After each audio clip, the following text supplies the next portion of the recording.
घर घर तिरंगा, हर घर पर तिरंगा लगाइए, तिरंगा ही तिरंगा, तिरंगा लगाइए।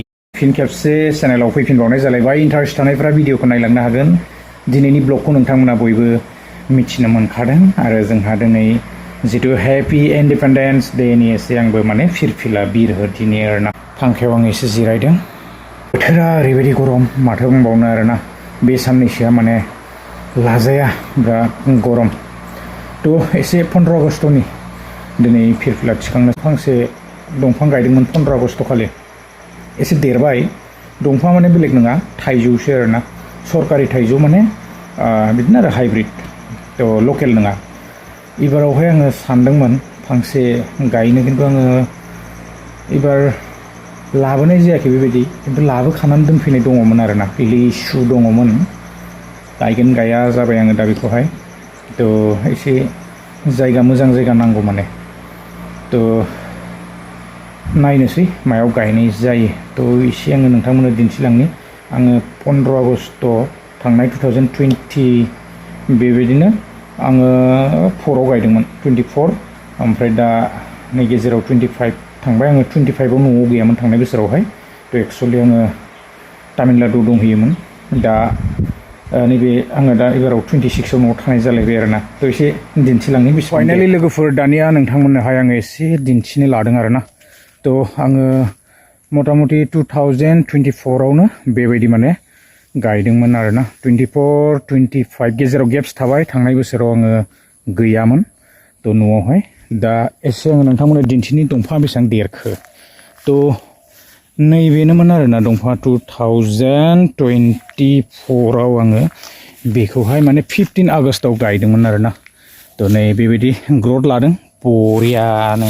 थ' सानदोंमोन एबारावबो माने फांसे बेबायदिनो गायनो होननानै। फिरफिलाया बेबायदि बिरगासिनोसै। थ' दिनैथ' आरो बयबो जन गणखौ खनखाबाय जानांगौ। बिरगासिनोसै नै बिराद बरियानो। आं नोंथांमोननोहाय एसे दिन्थिबाय। बेबायदिनो आङो 2024आव एसे गायनानै दोन्दोंमोन, नाथाय दिनैबो सानदोंमोन आरोना। थ' बेबायदिनो गायनो फांसेसो एसे जायगा माने थिग खालामनो गोनां। थ' आं जायगा नायनानै एसे गायनानै लादिनि आरोना। थ' दंफाङालाय दंलाबायो बेबायदिनो फुलिफोर दङ लाबोखानानै दोननाय। थ' फिरफिलाया नैबिथिं थाबाय। ओमफ्राय नै ब्लारसो जागौबायलै, ब्लार जाबाय, सान्दुं जाबाय माने बिराद। थ' फट'खाखौ एसे बरियानो बिरहोगासिनो नै। जन गणखौथ' गोबाङानो खनखाबाय जानांगौ दिनैहाय।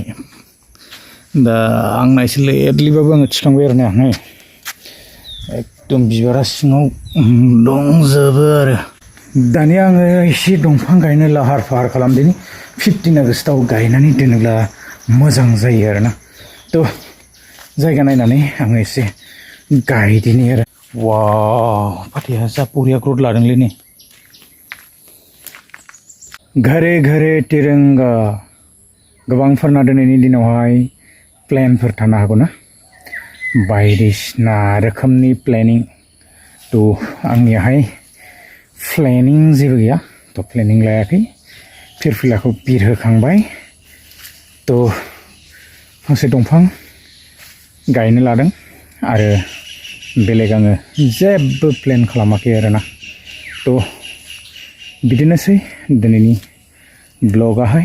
गोलाव खालामनो सानाखै। थ' गोबांफोरना बेबायदि प्लेनिंफोर थानो हागौ दिनैहाय ना। थ' इन्जय खालामदो एसे। गोलाव खालामनो सानाखै आङो दा एसे माने दंफां गायनानै लादिनि। वाव बेनो भेरि नाइस जागोन नै। बियो माने जाहैबाय लिसु दंफां। गोलाव खालामनो सानाखै। भिडिअआ बेसेखिनियानोमोन। नेक्स्ट भिडिअ लोगो मोनलायगोन। गोजोन्थों। बाय बाय।